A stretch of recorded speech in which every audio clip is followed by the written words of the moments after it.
débute le bulletin avec le renforcement de la loi sur la laïcité qui est en place depuis hier.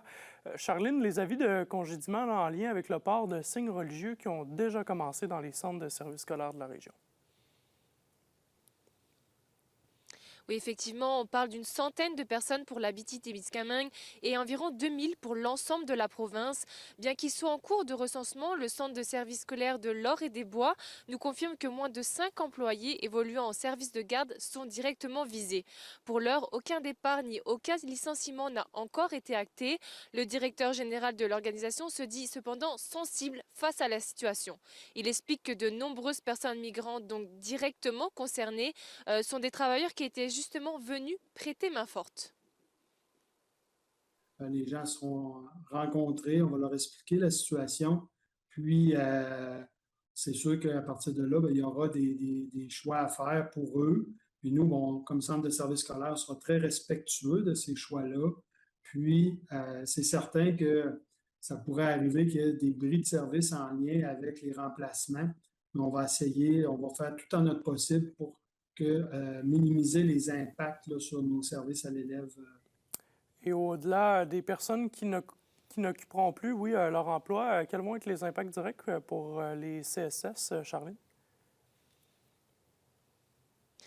Eh bien, de manière générale, ces situations auraient des conséquences très néfastes sur le réseau éducatif qui est déjà sous pression, selon Éric Pronovo, président de la Fédération du personnel de soutien scolaire, d'autant qu'il explique qu'un gel d'embauche est actuellement en cours, donc une incapacité à remplacer toutes ces personnes qui risquent de perdre leur travail. Du côté du syndicat CSN, selon Félix-Antoine Lafleur, le gouvernement semble oublier que ce sont des êtres humains qui donnent des services importants. On les écoute.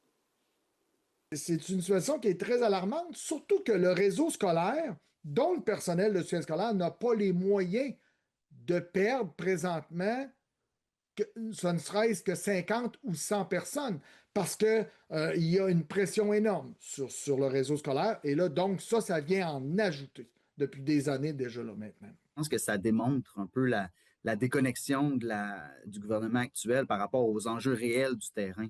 Donc, c'est plutôt que de s'attaquer aux conséquences, pas aux conséquences, mais aux motifs, puis aux circonstances concrètes des enjeux dans les services, on décide de légiférer sur des enjeux identitaires. Le président de la Fédération du soutien scolaire demande donc notamment au gouvernement d'instaurer une clause grand-père. Eh bien, on va suivre le tout. Merci, Charline.